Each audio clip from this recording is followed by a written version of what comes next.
Rajagiri super speciality ഹോസ്പിറ്റലിലെ എല്ലാ വിഭാഗങ്ങളിലെയും ഡോക്ടർമാരുടെ വീഡിയോ കൺസൾട്ടേഷൻ സേവനം ഞങ്ങളുടെ സ്ഥാപനങ്ങളിൽ ലഭ്യമാണ്. Labs MHL.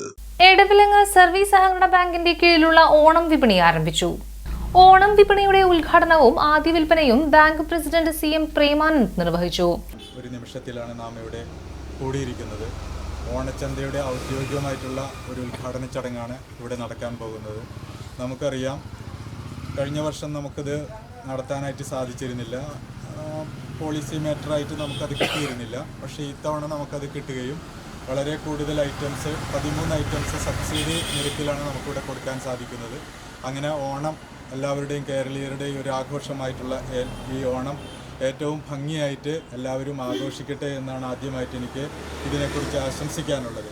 മാത്രമല്ല, ഈ നിരക്കുകൾ മാർക്കറ്റ് വിലയേക്കാൾ വളരെ കുറച്ച് നിരക്കിലാണ് നമുക്ക് സർക്കാർ സഹകരണ സംഘങ്ങൾ ഇത് ലഭ്യമാക്കിയിട്ടുള്ളത്.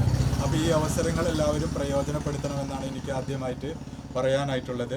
പിന്നെ നമ്മളെ സംബന്ധിച്ച് ഐറ്റംസിൽ ഇപ്പോൾ വെളിച്ചെണ്ണ വില കുതിച്ചു കയറുന്ന ഈ സമയത്ത് ഏറ്റവും ക്വാളിറ്റിയുള്ള വെളിച്ചെണ്ണ 389 രൂപ സബ്സിഡി ഇല്ലാതെ നൽകുമ്പോൾ നമുക്കത് 349 രൂപയ്ക്കും, അതേപോലെ തന്നെ ജയ അരി 33 രൂപയ്ക്കും, അതേപോലെ തന്നെ നമ്മുടെ പഞ്ചസാരയൊക്കെ വളരെ വില കുറച്ചാണ് കൊടുക്കാനായിട്ട് സാധിക്കുന്നത്. ഈ ഉദ്യമവുമായിട്ട് സഹകരിച്ച, ഇതിനുവേണ്ടി അഹോരാത്രം പ്രയത്നിച്ച ഇവിടുത്തെ എല്ലാ സ്റ്റാഫ് അംഗങ്ങളെയും ഈ അവസരത്തിൽ ഞാൻ മുക്തകണ്ഠം പ്രശംസിക്കുകയാണ്. അതോടൊപ്പം ബാങ്ക് സെക്രട്ടറി PS മായ സ്വാഗതം പറഞ്ഞ ചടങ്ങിൽ ബോർഡ് മെമ്പേഴ്സും ബാങ്ക് ജീവനക്കാരും നാട്ടുകാരും പങ്കെടുത്തു. ഓണത്തോടനുബന്ധിച്ച് വിപണിയിൽ ഉണ്ടാകുന്ന വിലക്കയറ്റത്തെ നിയന്ത്രിച്ച് ജനങ്ങളെ സഹായിക്കാൻ ലക്ഷ്യമിട്ട് ബാങ്ക് നടത്തുന്ന ഓണച്ചന്ത എല്ലാവരും ഉപയോഗപ്പെടുത്തണമെന്ന് ബാങ്ക് പ്രസിഡന്റ് പറഞ്ഞു.